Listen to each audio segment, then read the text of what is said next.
ભેસ્તાનમાં ઈદ એ મિલાદને લઈ પોલીસની શાંતિ સમિતિ સાથે બેઠક. ડીસીપી ઝોન 6 ની અધ્યક્ષતામાં જુલુસના રૂટ, સુરક્ષા અને ટ્રાફિક વ્યવસ્થા અંગે મહત્વપૂર્ણ ચર્ચા કરી. જરૂરી સૂચનાઓ અપાઈ. આગામી ઈદ એ મિલાદના પવિત્ર તહેવારને ધ્યાનમાં રાખીને ભેસ્તાન પોલીસ સ્ટેશન ખાતે શાંતિ સમિતિના સભ્યો, ઈદ એ મિલાદ કમિટી તેમજ જુલુસના આયોજકો સાથે મહત્વપૂર્ણ બેઠક યોજવામાં આવી હતી. આ બેઠક ડીસીપી ઝોન 6 ના શ્રી રાજેશ પરમારની અધ્યક્ષતામાં યોજાઈ હતી. બેઠક દરમિયાન તહેવાર દરમિયાન કાયદો વ્યવસ્થા જળવાઈ રહે અને શાંતિપૂર્ણ વાતાવરણમાં ઉજવણી થાય તે અંગે વિવિધ મુદ્દાઓ પર ચર્ચા કરવામાં આવી હતી. પોલીસ અધિકારીઓ દ્વારા જુલુસના રૂટ, સુરક્ષા વ્યવસ્થા અને ટ્રાફિક વ્યવસ્થાને લઈને જરૂરી સૂચનાઓ આપવામાં આવી હતી. આયોજકને તહેવાર દરમિયાન શાંતિ અને સૌહાર્દ જાળવવા તેમજ પોલીસને જરૂરી સહયોગ આપવા અપીલ કરવામાં આવી હતી. શાંતિ સમિતિના સભ્યો અને આયોજકોએ પણ પોલીસ તંત્રને સંપૂર્ણ સહયોગ આપવાની ખાતરી આપી હતી. પોલીસ દ્વારા ઈદ એ મિલાદ દરમિયાન કોઈ અનિચ્છનીય બનાવ ન બને તે માટે જરૂરી સુરક્ષા વ્યવસ્થા ગોઠવવાની તૈયારીઓ શરૂ કરવામાં આવી છે.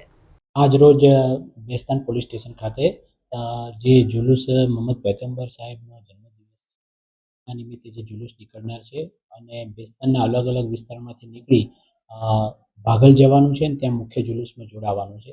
તે બાબતે આજે જુલુસના સંચાલકોની મિટિંગ ભેસ્તાન પોલીસ સ્ટેશન, તેમાં જે જુલુસ ભાગળ સુધી જવાના છે દરેકને સમજ કરવામાં આવી કે સમયસર 2, સવા 2, 3 વાગ્યાની જે નમાઝ છે એ પૂર્ણ કર્યા પછી તુરંત નીકળી જાય તથા તેમાં ડીજે નથી વગાડવાનું એની પણ સૂચના કરવામાં આવી. રોડનું પણ કીધું છે કે રૂટ ઉપર કાંઈ હોય, ખાડા પડી ગયા હોય તો અમારા ધ્યાન પર મૂકે, કોઈ વૃક્ષોનું કટિંગ હોય એ અમારા ધ્યાન પર મૂકે, કોઈ તાર આવતા હોય, કેબલ હોય ઇલેક્ટ્રિસિટીના તો એ પણ અમારા ધ્યાન પર મૂકે, કારણ કે ચોમાસાની સિઝન છે તો કરંટ લાગવાની શક્યતા ન રહે.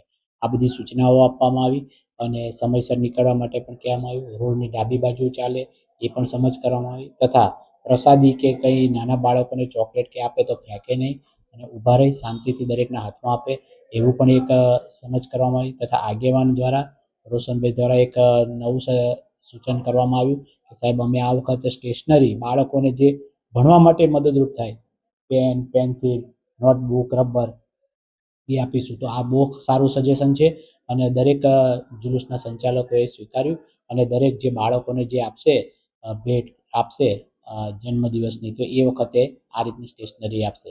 આમ એક ખૂબ સારા માહોલમાં એક આ તાજિયા સંચાલકોની મિટિંગ થઈ. ત્યારબાદ હિન્દુ મુસ્લિમ આગેવાનોની શાંતિ સમિતિની બેઠક પણ કરવામાં આવી.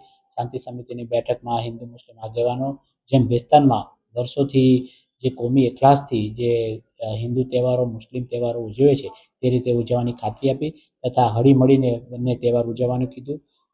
ઈદના તહેવાર પછી તરત રક્ષાબંધનનો તહેવાર આવે છે, ત્યાર પછી ગણપતિ દાદાનું આગમન છે, અત્યારે આગમન ચાલુ પણ થઈ ગયું છે, તે બાબતે પણ સમજ કરવામાં આવી અને આ રીતે શાંતિપૂર્ણ રીતે અને જરૂરી તકેદારી રાખી આ શાંતિ સમિતિની બેઠક પૂર્ણ કરી.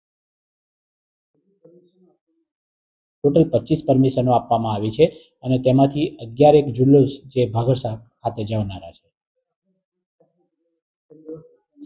અત્યારે જે રીતે છે અમે બહારથી બંદોબસ્ત માગ્યો છે એમ કરીને 135 પોલીસ જવાન, 7 PSI, 2 PI, 1 ACP, 1 DCP આટલો બંદોબસ્ત હમણાં ટેન્ટેટિવ અમે માગેલ છે. હવે બાકી એમાં થોડો ઘણો ફેરફાર થઈ શકે.